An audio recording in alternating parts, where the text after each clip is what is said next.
Hey, good morning, fam. Um, man, like in the past couple of days, I've really been thinking about this whole situation with like DMX. I've been a fan of DMX's for a long time, since I was like maybe 17 years old. And I'm gonna say maybe around like 2004, 2005, he had a show on BET. And this is kind of when I found out he was he was a spiritual person. He was basically a person that um, not your typical person in church and this and that, but he had a strong connection to God. He prayed. He was really, you could see that when you watch the show. And so, um, I realized, man, he probably, the guy probably had a calling on his life, has a calling on his life, and I became a bigger fan of his after watching that show. And I really hope that he pulls through. But that kind of sparked the thought in my mind, man, about, and I don't know anybody who's close to him. I don't know his family. I don't know. But so this is not directed towards like him or his people personally. But something that I've actually like realized and that I've observed is a lot of times, man, we have people in our lives that are dealing with drugs, and they're in toxic relationships, abusive. They're doing things, and they're self-destructing right before our eyes. They're self-destructing. And a lot of times we sit and we just, we grab our popcorn and our soul, we sit down, and it's like we're watching these people that are our friends, our family, our associates, people that we grew up with, people that we have been around and can touch. We watch these people self-destruct, and we watch them self-destruct without trying to intervene. Now, ultimately, a person's going to do what they want to do. Ultimately, you might try to talk to that person, you might try to intervene in the situation, and that person, it's still up to them to make that decision. But maybe if we would basically like not, instead of talking about these people, oh, I saw this person out and they on crack and they selling their body and they doing this and they doing that.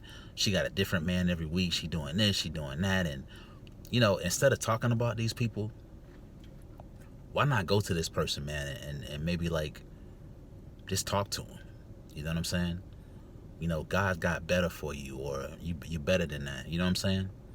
Or if you need help, let me know. If you need a listening ear, let me know. Sometimes all people need is just to just talk and to get this stuff out. You know what I mean? They don't even need a solution from you.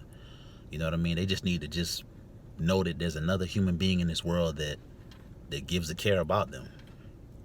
And maybe that's the spark to turn them in the right direction. Maybe it isn't. But, at least you tried to intervene. At least you tried to say something. And rather than watching this family member, this friend, this associate self-destruct. And then when these people, when they die, their funerals are full of people that are crying and putting on this, putting on this act. Well, it may not even be an act, but it's like, it's crazy how when these people die, man, it's like everybody is coming together and we love this person and I loved her so much, or I loved him so much. But while they were alive, like nobody showed them that. Nobody tried to find them. Nobody pulled them. You see a person on the street doing something. Nobody pulled their car to the side and said, "Hey, come home with me, or let me take you somewhere." Like nobody intervened. But when they die, man, and when they end up in a hospital, or when they self-destruct and the situation goes down, it's like, our reaction is like, oh man, I love this person and this and that, but they didn't feel that while they were in the process of that. So what I'm saying is, like, if you see somebody like in a situation and they're self-destructing, and you have an opportunity to just say something to this person or try to intervene, do that. Especially if it's a friend or a family member or somebody that's close to you, man, because You just you don't want this person to self-destruct. You don't want this person to end up in a bad situation. Now, like I said, even if you talk to them, ultimately it's up to them to take your advice. But maybe your encouragement, maybe you giving them a hug, maybe you doing a little something to show that there's somebody that does care. Maybe that'll stop them from doing that. And by the way, when people are doing stuff, when people are doing drugs and selling their bodies and being with multiple sex partners and stuff like that, I'm gonna tell you, man, like from experience, a lot of people don't want to do that stuff. But that's the only way they can. That's the only way they can numb whatever type of pain they're feeling. And as the pain grows, they have to do more of whatever they're doing.